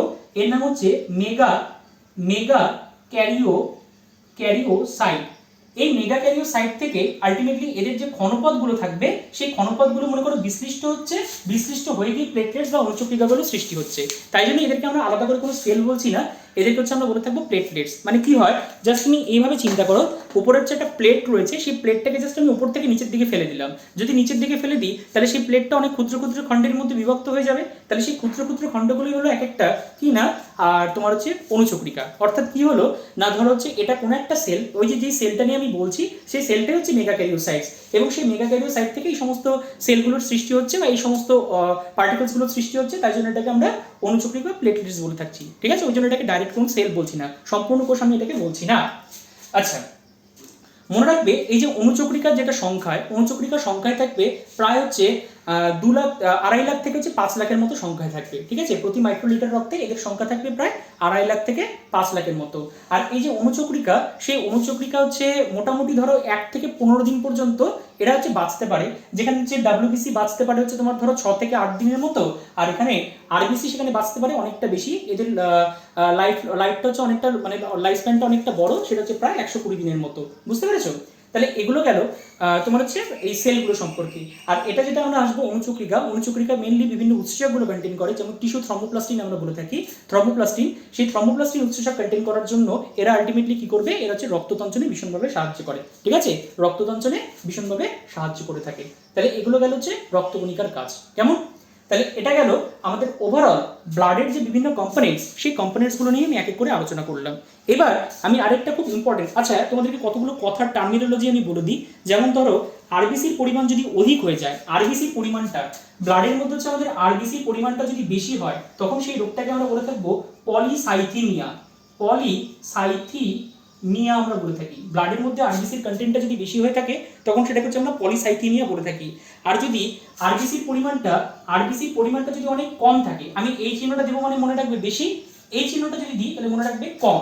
তাহলে এখানে আরবিসির পরিমাণটা বেশি, তাহলে সেটা পলিসাইথিমিয়া। আরবিসির পরিমাণটা কম, তাহলে সেটাকে হচ্ছে আমরা বলে থাকবো অলিগোসাইথিমিয়া। অলিগোসাইথিমিয়া। ঠিক আছে, এবার যদি এটাই আমরা ডাব্লিউবিসির অ্যাসপেক্টসে বলি, তাহলে ডাব্লিউবিসির কন্টেন্টটা যদি বেশি থাকে, তখন সেটাকে হচ্ছে আমরা বলে থাকবো লিউকেমিয়া। মানে বেশি বলতে অনেকটাই বেশি, এবং এই লিউকেমিয়াটাকেই আমরা স্বাভাবিকভাবে বলে থাকবো কিনা ব্লাড ক্যান্সার। ঠিক আছে, এই লিউকেমিয়া ডিজিজটাকেই আমরা স্বাভাবিকভাবে বলে থাকবো কিনা ব্লাড ক্যান্সার। আর ডাব্লিউবিসির পরিমাণটা যদি কম থাকে তখন সেটাকে আমরা বলে থাকবো লিউকোপিনিয়া। ডাব্লিউবিসির পরিমাণটা যদি কম থাকে তখন সেটাকে হচ্ছে আমরা বলে থাকবো লিউকোপিনিয়া বলবো। ঠিক আছে, লিউকোপিনিয়া বলবো। ঠিক তেমনি অণুচক্রিকার পরিমাণটা যদি স্বাভাবিকের তুলনায় বেশি থাকে তখন সেটাকে হচ্ছে আমরা বলে থাকবো থ্রম্বোসাইটোসিস। ঠিক আছে, অণুচক্রিকা বা প্লেটলেটস লিখলাম স্বাভাবিকের তুলনায় বেশি, তাহলে সেটাকে আমরা বলে থাকবো থ্রম্বোসাইটোসিস। ঠিক আছে, আর যদি হচ্ছে প্লেটলেটসের পরিমাণটা কম থাকে তাহলে সেটাকে আমরা বলে থাকবো থ্রম্বোসাইটোপিনিয়া। কেমন? তাই এই গেল হচ্ছে ওভারঅল ব্লাডের বিভিন্ন কম্পোনেন্টস এবং তার সম্পর্কিত বিভিন্ন তোমার হচ্ছে কিনা ডিজিজগুলো। আর মনে রাখবে হচ্ছে আরবিসির মধ্যে স্বাভাবিকভাবে যদি হচ্ছে আমাদের হিমোগ্লোবিনের কন্টেন্টটা কমে যায় তাহলে যে রোগটা হবে সেই রোগটাকে আমরা অ্যানিমিয়া রোগ বলে থাকি। হ্যাঁ, অ্যানিমিয়া রোগ বলে থাকতে পারি। এবার ব্লাডের বিভিন্ন কম্পোজিশন নিয়ে যদি আমাদের চলে যায় তাহলে আমি একটু ছোট্ট করে বলে দেবো যে সাধারণত ব্লাডের যেটা শ্রেণী বিভাগ, মানে হিউম্যান যেগুলো ব্লাড গ্রুপ, সেই ব্লাড গ্রুপটা নিয়ে একটু আলোচনা করব।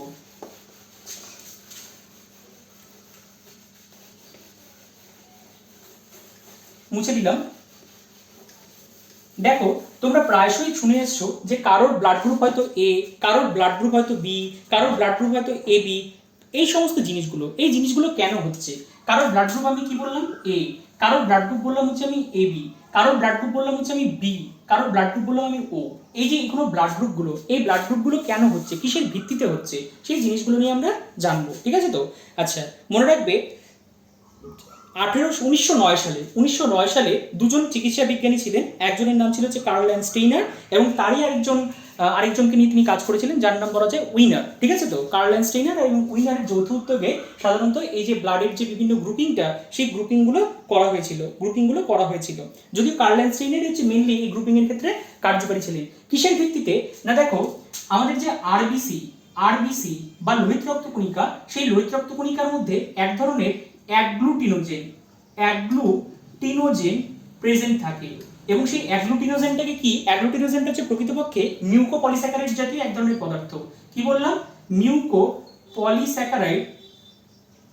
জাতীয় এক ধরনের পদার্থ, ঠিক আছে। আরবিসির মধ্যে অ্যান্টিজেন পাওয়া যায় বা অ্যাগ্লুটিনোজেন পাওয়া যায়। সেই অ্যাগ্লুটিনোজেনটা বেসিক্যালি দুটো হতে পারে, একটা এ টাইপ, একটা হতে পারে বি টাইপ, ঠিক আছে। আবার মনে রাখবে প্লাজমা, প্লাজমা প্লাজমার মধ্যে এক ধরনের অ্যান্টিবডি পাওয়া যায়। কি পাওয়া যায়? অ্যান্টিবডি, বা যেটাকে হচ্ছে আমরা অ্যাগ্লুটিনিন বলে থাকি, টিনিন বলে থাকি, অ্যাগ্লুটিনিন, অ্যাগ্লুটিনিন বলে থাকছি, ঠিক আছে। এই অ্যাগ্লুটিনিনটা আবার কি কি ধরনের হয়ে থাকে? এই অ্যাগ্লুটিনিনটা হচ্ছে প্রকৃতপক্ষে কিছুই না, এক ধরনের প্রোটিন বলতে পারো, এক ধরনের প্লাজমা প্রোটিন আমরা বলতে পারি, প্রোটিন আমরা বলতে পারি। এবং যে অ্যাগ্লুটিনিনটা বেসিক্যালি কি কি হতে পারে? একটা আলফা টাইপ আর একটা হচ্ছে বিটা টাইপ, ঠিক আছে। তাহলে এই আরবিসি তে প্রাপ্ত এই অ্যান্টিজেন আর এদিক থেকে হচ্ছে প্লাজমাতে প্রাপ্ত এই অ্যান্টিবডির উপরে বিবেচনা করে তারা তারা হচ্ছে 4 রকম ভাগে ব্লাডকে ভাগ করেছিলেন। কি কি 4টা ভাগ? একটা ছিল আমার এ, একটা ছিল বি, একটা এ বি ও। এবার কিভাবে দেখা যাক, দেখো আমি এখানে হচ্ছে গ্রুপ বললাম, গ্রুপ বললাম, এদিকে আমি লিখলাম হচ্ছে মনে করো অ্যাগ্লুটিনিনকে আমরা অ্যান্টিবডি বলতে পারি আর অ্যাগ্লুটিনোজেনকে আমরা অ্যান্টিজেন বলতে পারি। যদি অ্যান্টিজেন হয় তাহলে সেটাকে তুমি হচ্ছে এজি দিয়ে ডিনোট করতে পারো, এজি দিয়ে তুমি হচ্ছে অ্যান্টিজেনকে ডিনোট করতে পারো, আর অ্যান্টিবডিকে তুমি সাধারণত এবি দিয়ে ডিনোট করতে পারো, ঠিক আছে।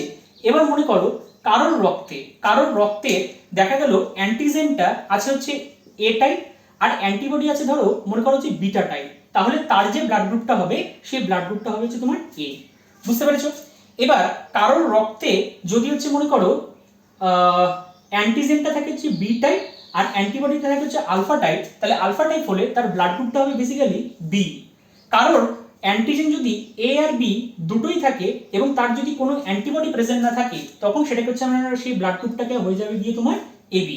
আবার কারোর যদি হচ্ছে অ্যান্টিবডি আলফা আর বিটা দুটোই প্রেজেন্ট থাকে কিন্তু কোনো অ্যান্টিজেন প্রেজেন্ট নেই তখন সেটাকে হচ্ছে আমরা বলে থাকবো ও ব্লাড গ্রুপ, ঠিক আছে। প্রসঙ্গত এখানে দুটো কথা বলা যেতে পারে, দেখো সাধারণত যদি যেহেতু ও রক্তের ক্ষেত্রে, ও বিভাগের রক্ত ধারণকারী ব্যক্তির ক্ষেত্রে কোনো অ্যান্টিজেন থাকে না অর্থাৎ অ্যাগ্লুটিনোজেন থাকে না, তাই জন্য এরা যে কোনো রক্ত ধারণকারী ব্যক্তিকে রক্তটা দিতে পারবে। তাহলে আমি এখানে লিখলাম ধরো হচ্ছে দেবে আর নেবে, এখানে লিখলাম আমি দেবে, এখানে লিখলাম হচ্ছে আমি নেবে, আর এখানে লিখলাম হচ্ছে আমি গ্রুপ। সাপোজ ধরো এ কাকে কাকে দেবে, দিতে পারবে কাকে কাকে, এ দিতে পারবে হচ্ছে শুধুমাত্র এ কে দিতে পারবে, আর মনে রাখবে এ বি কে দেবে। আমি বলছি কেন এ বি কে দেবে, আর নেবে কার কাছ থেকে? এর কাছ থেকে নেবে, ও এর কাছ থেকে নেবে। বি যেটা ব্লাড গ্রুপ সেটা হচ্ছে দেবে কাকে? বি কে দেবে আর এদিক থেকে এ বি কে দেবে। আর নিবে কার থেকে? নেবে হচ্ছে মনে করো বি থেকে আর ও থেকে। যদি এ বি হয় তাহলে এ বি দেবে হচ্ছে কাকে? শুধুমাত্র এ বি কে। আর নেবে কার কাছ থেকে? নেবে হচ্ছে এ বি ও, 4 জনের কাছ থেকে। আর যদি ও হয় তাহলে ও হলে শুধুমাত্র দেবে কাকে? ও কে দেবে। আর নেবে কার কাছ থেকে? দেবে হচ্ছে সবাইকে দেবে, এ বি আর ও। আর নেবে কার কাছ থেকে? শুধুমাত্র ও এর কাছ থেকে। কেন? কারণ মনে রাখবে যেহেতু ও বিভাগের রক্ত ধারণকারী ব্যক্তির ক্ষেত্রে কোনো কি থাকছে না, কোনো হচ্ছে তোমার মানে কোনো অ্যান্টিজেন থাকছে না, তাই জন্য এটা যে কোনো রক্ত ধারণকারী ব্যক্তিকে কি করতে পারবে না, রক্ত দিতে পারবে, ঠিক আছে। তো তাই জন্য ওকে বলা হচ্ছে ইউনিভার্সাল ডোনার, ভার্সাল ডোনার বা সার্বিক দাতা। আর এবি যেহেতু সবার কাছ থেকে রক্তটা নিতে পারবে তাই জন্য এটাকে বলা হবে ইউনিভার্সাল অ্যাকসেপ্টার বা সার্বিক কি বলা হবে? সার্বিক সাধারণত গ্রহীতা বলা হবে, ঠিক আছে। সার্বিক গ্রহীতা বলছি, সার্বিক গ্রহীতা, সবার কাছ থেকে এটা নিতে পারবে, ঠিক আছে। কিন্তু মনে রাখবে ইউনিভার্সাল অ্যাকসেপ্টার আর ইউনিভার্সাল ডোনার এই কথাটা কিন্তু টোটালটাই মানে অপ্রাসঙ্গিক বলা যায়, ঠিক মতো অসাময়িক বলা যায়, বা এটাকে আমি বলতে পারি যে এটা একদম টোটালি সঠিক থিওরি নয়। অ্যাকচুয়ালি ব্লাডকে যদি একটা ব্যক্তির রক্ত আরেকটা ব্যক্তিকে যদি দিতে হয় তাহলে তার আগে ক্রস ম্যাচিং করানোটা বিশেষভাবে জরুরি। ক্রস ম্যাচিং মানে হচ্ছে তাদের প্লাজমার কন্টেন্টটা আর আরবিসির কন্টেন্টটাকে বাইরে নিয়ে এসে সেটা কোনো রকম ভাবে অ্যাগ্লুটিনেশন হচ্ছে কিনা সেটা ডিটারমাইন করা ভীষণভাবে জরুরি, ঠিক আছে। যদি ডিটারমাইন করতে পারলো, যদি দেখলো সমস্ত কিছু ঠিকঠাক মতো ভাবে রয়েছে তাহলেই আমরা একমাত্র ব্লাডটাকে সেক্ষেত্রে ট্রান্সমিশনের পর্যায়ে যেতে পারি, আদারওয়াইজ কিন্তু যেতে পারি না, ঠিক আছে। তো যাই হোক, আরেকটু বড় ওঠো, এই জিনিসগুলো জানতে পারবে আর কি তোমরা ডিটেলসে। তো আমি এছাড়াও বলছি, মনে রাখবে এই এবিও ছাড়াও আরেক ধরনের সাধারণত ব্লাড গ্রুপ রয়েছে, যে ব্লাড গ্রুপটাকে হচ্ছে আমরা বম্বে ব্লাড গ্রুপ বলে থাকি। কি বলে থাকি? বম্বে ব্লাড গ্রুপ বলে থাকি। বম্বে ব্লাড গ্রুপ বলে থাকি, ব্লাড টাইপ বলে থাকি। এবং বম্বে ব্লাড টাইপের ক্ষেত্রে এবি এবিও এরকম কোনো ধরনেরই অ্যান্টিজেন থাকে না, ওদের থাকে হচ্ছে সাধারণত মানে ওদের একটা মেন যে অ্যান্টিজেন প্রিকারসার, দেখো এই যে এবি এবি এই যে অ্যান্টিজেনগুলো তৈরি হচ্ছে না, সেই অ্যান্টিজেনগুলো যে অ্যান্টিজেন থেকে আসছে সেই মেন অ্যান্টিজেনটার নাম হচ্ছে এইচ অ্যান্টিজেন। বাট এই যে বম্বে ব্লাড গ্রুপ ধারণকারী যে সমস্ত ব্যক্তি, সেই সমস্ত ব্যক্তিদের ক্ষেত্রে এইচ অ্যান্টিজেনটাই থাকে না, এইচ অ্যান্টিজেনই থাকে না। তো তাদের রক্তটা হচ্ছে একদম পিকুলিয়ার টাইপের হয়, এবং সেটা যেহেতু বম্বের নিকটবর্তী অঞ্চলে প্রথম এটা ধরা পড়েছিল, তাই জন্য এটাকে বম্বে ব্লাড বলা হয়ে থাকে। এবং এই বম্বে ব্লাড মূলত গোটা পৃথিবী ঘুরলে 0.004% মানুষের মধ্যে আমরা হয়তো এই বম্বে ব্লাডটা মোটামুটিভাবে দেখে থাকতে পারবো, বম্বে ব্লাডটা দেখে থাকতে পারবো, ঠিক আছে। আচ্ছা, এবার আমি আসছি, এটা তো গেল হচ্ছে এবি এবিও, কিন্তু তোমরা নিশ্চয়ই শুনেছো কারোর রক্ত হয় পজিটিভ, কারোর রক্ত হয় নেগেটিভ। তাহলে এই পজিটিভ রক্ত আবার নেগেটিভ রক্ত, এটার মানেটা কি? এটা ধর হচ্ছে এই যে ব্লাডের যে ওভারঅল ব্যাপারটা, এটা যদি হচ্ছে 1901 সাল নাগাদ হয়, তাহলে এর ঠিক 39 বছর পর অর্থাৎ 1940 সালে আবার ওই ভিয়েনার চিকিৎসক হচ্ছে ল্যান্ডস্টেইনার এবং উইনার সাধারণত আরবিসির মধ্যে আরেক ধরনের ভারতীয়দের এবং সাধারণত আমেরিকানদের ব্লাড আরবিসির মধ্যে, মানে সবারই অনেকে গোটা হিউম্যান পপুলেশনের আরবিসির মধ্যে আলটিমেটলি দু ধরনের মানে আরেক ধরনের অ্যান্টিজেন তারা পর্যবেক্ষণ করেছিলেন। এবং যে অ্যান্টিজেনটা মানে লোহিত রক্তকণিকায় থাকে এবং প্রথম আবিষ্কার হয়েছিল বানরের রক্তে, রেসাস নামক বানরের রক্তে প্রথম সেই অ্যান্টিজেনটা ডিসকভার্ড হয়েছিল, এবং যেটা অধিকাংশ ব্যক্তিদের, অধিকাংশ মানুষের মানে লোহিত রক্তকণিকায় উপস্থিত থাকবে, ঠিক আছে। এবং সেই যে স্পেশাল টাইপের অ্যান্টিজেন, সেই অ্যান্টিজেনটাকে হচ্ছে আমরা বলে থাকি ডি অ্যান্টিজেন। কি বলে থাকি? ডি অ্যান্টিজেন আমরা বলতে থাকতে পারি, বা সেটাকে হচ্ছে আমরা বলে থাকতে পারি আরএইচ ফ্যাক্টর। ডি অ্যান্টিজেন বা বেসিক্যালি সেটাকে আমরা বলে থাকতে পারি আরএইচ ফ্যাক্টর। এবার যাদের ক্ষেত্রে, যাদের আরবিসির মধ্যে এই আরএইচ ফ্যাক্টরটা প্রেজেন্ট থাকবে, তাদের ক্ষেত্রে সেটা পজিটিভ ব্লাড হয়ে যাবে। আর যাদের ক্ষেত্রে আরএইচ ফ্যাক্টরটা থাকবে না, তাদের ক্ষেত্রে আমরা বলে থাকবো নেগেটিভ ব্লাড, ঠিক আছে। অলমোস্ট 80% থেকে 85% টু 90% মানুষের মধ্যেই সাধারণত এই পজিটিভ রক্তটাই দেখতে পাওয়া যায়, আর নেগেটিভ রক্তটা সাধারণত কম মানুষের ক্ষেত্রেই আমরা দেখতে পাই, ঠিক আছে। আচ্ছা, এছাড়াও মনে রাখবে আরবিসির মধ্যে আরো দু ধরনের অ্যান্টিজেন পাওয়া যায়, একটাকে বলা হচ্ছে এম অ্যান্টিজেন আর একটাকে বলা হচ্ছে এন অ্যান্টিজেন, ঠিক আছে। এম অ্যান্টিজেন আর এন অ্যান্টিজেন, যেটার উপরে ভিত্তি করেও আমরা সাধারণত আবার এম এন আবার এম এন ব্লাড গ্রুপ বলে থাকতে পারি। এই ধরনের যে ব্লাড গ্রুপগুলো, এদের সাধারণত ব্লাড গ্রুপিং এর ক্ষেত্রে বা ধরো হচ্ছে এদিক থেকে রক্ত যখন হচ্ছে এক ব্যক্তি থেকে আরেক ব্যক্তিকেও নেবে, সেই ক্ষেত্রে তাদের কোনো ভূমিকা নেই, এই সমস্ত অ্যান্টিজেনগুলোর ভূমিকা নেই। পিতৃত্ব নির্ণয়ের ক্ষেত্রে এই সমস্ত অ্যান্টিজেনগুলোর ভূমিকা বেশি লক্ষ্য করা যায়, ঠিক আছে। তাহলে এটাকে আমরা বলে থাকি কি না, ধরো হচ্ছে এমএন ব্লাড গ্রুপ বা MN type of blood group, ঠিক আছে। তাহলে আমরা তিন ধরনের ব্লাড টাইপ মোটামুটি ভাবে জানতে পারলাম। কি কি? একটা হচ্ছে এবিও ব্লাড গ্রুপ বলে থাকবো, একটা হচ্ছে আমরা বলে থাকলাম হচ্ছে এমএন ব্লাড গ্রুপ, আরেকটা হচ্ছে আমরা বলে থাকলাম কি না হচ্ছে আরএইচ ফ্যাক্টরের উপরে ভিত্তি করে, ঠিক আছে। আর আরেকটা স্পেশাল টাইপের জানলাম, যেটাকে আমরা হচ্ছে বম্বে ফেনোটাইপ বা বম্বে ব্লাড গ্রুপ বলে থাকতে পারছি, ঠিক আছে। এই চারটা ধরনের জিনিস সম্পর্কে আমরা মোটামুটি ভাবে স্টাডি করলাম। আচ্ছা, এবার আরএইচ ফ্যাক্টরের একটা হচ্ছে ছোট্ট একটা গন্ডগোল নিয়ে বা হচ্ছে সমস্যা নিয়ে আমরা আলোচনা করব, ঠিক আছে, যেটাকে আমরা বলে থাকবো এরিথ্রোব্লাস্টোসিস ফিটালিস। এরিথ্রোব্লাস্টোসিস ফিটালিস, ভালো করে মনে রাখবে টার্মটা কি বললাম, টার্মটাকে আমি বললাম এরিথ্রোব্লাস্টোসিস, ব্লাস্টোসিস ফিটালিস, ঠিক আছে। এই মানেটা কি? এরিথ্রোব্লাস্টোসিস ফিটালিস এই জিনিসটা কি হচ্ছে? দেখো, এরিথ্রোব্লাস্টোসিস মানে এটা রিলেটেড টু এরিথ্রোসাইট, ঠিক আছে। এই ফিটালিস মানে ফিটাস মানে হচ্ছে ভ্রূণের দেহে এরিথ্রোসাইটের বাস্ট হয়ে যাওয়া বা ভেঙে যাওয়া, সেটাই হচ্ছে এক কথায় এরিথ্রোব্লাস্টোসিস ফিটালিস। এটা কেন হয় সেই জিনিসটা আমাদেরকে জানতে হবে। দেখো, আমি কথার কথা বলছি, এটা মনে করো হচ্ছে ধরো মাদার, এটা ধরো হচ্ছে মাদার, ঠিক আছে। এটা ধরো হচ্ছে মাদার, আমি কথা বলছি গোল চিহ্নটার মাধ্যমে আমি মাদারকে বোঝাচ্ছি। আর এটা মনে করো হচ্ছে তার ভিতরে তোমার হচ্ছে বেবিটা রয়েছে, ঠিক আছে। এবার এই মাদার আর বেবির মধ্যে একটা যে কমন লিঙ্ক থাকবে, যেই লিঙ্কটাকে আমরা বলে থাকি প্লাসেন্টা, তাই তো। প্লাসেন্টা এবং প্লাসেন্টার অংশ যেটা আম্বিলিকাল কর্ডের মাধ্যমে মাদার থেকে ভ্রূণের মধ্যে সাধারণত বিভিন্ন পুষ্টিজাত পদার্থগুলোর ট্রান্সমিশনটা হয়ে থাকে, তাই কি না? আচ্ছা, এবার নর্মালি মনে করো কোনো একটা পজিটিভ রক্ত ধারণকারী ব্যক্তি একটা নেগেটিভ রক্ত ধারণকারী মহিলাকে বিয়ে করলো। আবারও বললাম, পজিটিভ রক্ত ধারণকারী ব্যক্তি নেগেটিভ রক্ত ধারণকারী একটা মহিলাকে বিয়ে করলো। এবার মনে রাখবে এই আরএইচ পজিটিভটা সেটা হচ্ছে প্রকট গুণ। প্রকট গুণ মানে এটাই প্রকৃতির মধ্যে বেশি ডমিনেন্ট অবস্থায় পাওয়া যায়। যদি পজিটিভ রক্ত আর নেগেটিভ রক্ত ধারণকারী ব্যক্তির মিলন হয়, তাহলে তাদের থেকে যে সমস্ত সন্তান সন্ততিরা উৎপন্ন হবে তাদের মধ্যে পজিটিভ রক্ত হওয়ার সম্ভাবনাটাই 90%, ঠিক আছে। পজিটিভ রক্ত হওয়ার সম্ভাবনাটাই কি না 90%, কেমন? আচ্ছা, এবার মনে করো এবার হচ্ছে তাহলে কি বললাম, মনে করো তাহলে মায়ের রক্ত, এবার এদের মধ্যে হচ্ছে যদি ম্যারেজ হয় তাহলে মায়ের রক্তটা কি, মায়ের ওভারঅল যে রক্ত সেটা নেগেটিভ, বাট এই ভ্রূণের রক্তটা কি হয়ে গেল, সেটা পজিটিভ।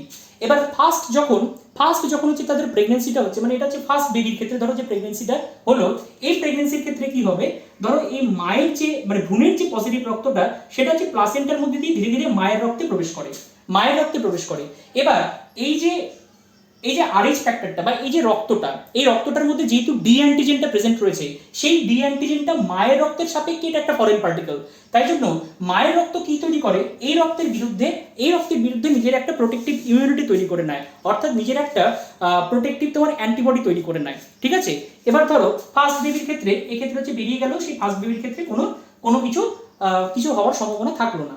কিন্তু মনে করো যে মোমেন্টে সেকেন্ড বেবি আবার হবে, এবার সেকেন্ড বেবির ক্ষেত্রে অ্যানাদার হচ্ছে পজিটিভ ব্লাড, আবার মায়ের ক্ষেত্রে তখন নেগেটিভ ব্লাড, এবং এই পজিটিভ ব্লাডের মানে এই পজিটিভ ব্লাডের যে জন্য তার যে অ্যান্টিবডিটা সেটা হচ্ছে মায়ের ক্ষেত্রে অলরেডি তৈরি হয়ে গেছে, এবার সেই মায়ের রক্তে অবস্থানরত যে এই অ্যান্টিবডিটা না কি করবে বলতো, এটা হচ্ছে ইভেনচুয়ালি ভ্রূণের রক্তে প্রবেশ করবে।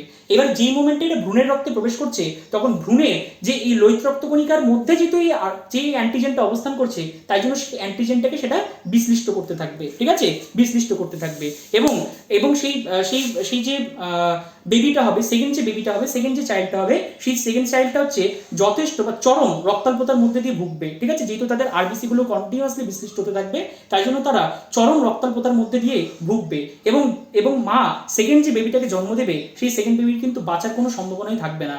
এই ঘটনাটা যেহেতু এরিথ্রোব্লাস্টোসিসটা মানে এরিথ্রোসাইটটা, ফিটাসের দেহের এরিথ্রোসাইটটা যেহেতু ব্লাস্ট হয়ে যাচ্ছে, তাই জন্য সেই ঘটনাটাকে আমরা বলে থাকি এরিথ্রোব্লাস্টোসিস ফিটালিস। এবং এর ফলে আলটিমেটলি হচ্ছে ফিটাস কন্ডিশনে বা ফিটাসের ডেথ হয়ে যাবে, বা ফিটাস মারা যাবে, বা ভ্রূণ মারা যাবে। এই ঘটনাটাকে আমরা বলে থাকি হাইড্রক্স ফিটালিস, ঠিক আছে। তাহলে এরিথ্রোব্লাস্টোসিস ফিটালিস আর হাইড্রক্স ফিটালিস, ফিটাসের দেহে যখন হচ্ছে এরিথ্রোসাইট বাস্ট হয়ে যাবে due to negative and positive রক্তের এই অসঙ্গতির জন্য যেহেতু বাস্ট করে যাবে, তাই জন্য সেটাকে আমরা বলে থাকবো এরিথ্রোব্লাস্টোসিস ফিটালিস। এবং তার ফলে সাধারণত মৃত শিশুর জন্মদান করার যে ব্যাপারটা, সেটাকে আমরা বলে থাকবো কি না, হাইড্রক্স ফিটালিস, ঠিক আছে। তাহলে এই গেল এরিথ্রোব্লাস্টোসিস ফিটালিস বিষয়টা, ঠিক আছে। আচ্ছা, মনে রাখবে রক্তের শ্রেণী বিভাগ, এই জন্য জানি কাউকে হচ্ছে রক্ত দানের ক্ষেত্রে কি রক্ত তাদেরকে হচ্ছে দান করা হবে, এই জন্য সাধারণত রক্ত যে গ্রুপ জানাটা, সেই গ্রুপ জানাটা ভীষণ ইম্পর্টেন্ট। আবার এই দিক থেকে ধরো পিতৃত্ব নির্ণয়ের ক্ষেত্রেও সাধারণত হচ্ছে এই যে এমএন ব্লাড গ্রুপের ব্যাপারটা ভীষণভাবে ইম্পর্টেন্ট। আর মনে রাখবে সাধারণত এই যে বম্বে ব্লাড, এইরকম যদি ব্লাডটা এরকম স্পেশাল টাইপের যদি ব্লাডগুলো থাকে, তাহলে এই ব্লাডগুলো সম্পর্কে একটা করেসপন্ডিং আইডিয়া নিয়ে ওঠা, এই আইডিয়া নেওয়াটাও ভীষণভাবে জরুরি, ঠিক আছে। তা না হলে এই জাতীয় ব্যক্তির যদি হঠাৎ করে কখনো রক্তের দরকার হয়, তাহলে তো সেটা যথেষ্ট ঝামেলাই হবে না, কিভাবে খুঁজবে, কার কাছ থেকে খুঁজবে। এই জন্য এদের একটা লিস্ট তৈরি করে রাখা হয়, যাতে খুব বেশি একটা অসুবিধার মধ্যে যাতে না পড়তে হয়, ঠিক আছে। তাহলে এই সমস্ত কারণে রক্ত সঞ্চালন সম্পর্কে জানা এবং হচ্ছে রক্তের ব্লাড গ্রুপটা জানা ভীষণভাবে গুরুত্বপূর্ণ, ঠিক আছে। আজকে এই পর্যন্তই। পরবর্তী দিনের ভিডিওর মধ্যে আমরা মোটামুটি হৃৎপিণ্ডর মধ্যে দিয়ে কীভাবে ব্লাড সার্কুলেশনটা হয় এবং তার সাথে ভেইনস আর আর্টারিজটা কীভাবে জড়িত থাকে এবং তার সাথে সাধারণত ব্লাডটা কীভাবে তঞ্চিত হয়, সেই জিনিস নিয়ে আমরা আলোচনা করব, ঠিক আছে। তো যদি ভিডিওটা ভালো লেগে থাকে তাহলে হচ্ছে অবশ্যই তোমরা লাইক এবং সাবস্ক্রাইব করতে ভুলবে না। আর পরবর্তী আপডেটের জন্য আমার চ্যানেলের সাথে জুড়ে থাকবে, ঠিক আছে। এখানেই শেষ করছি।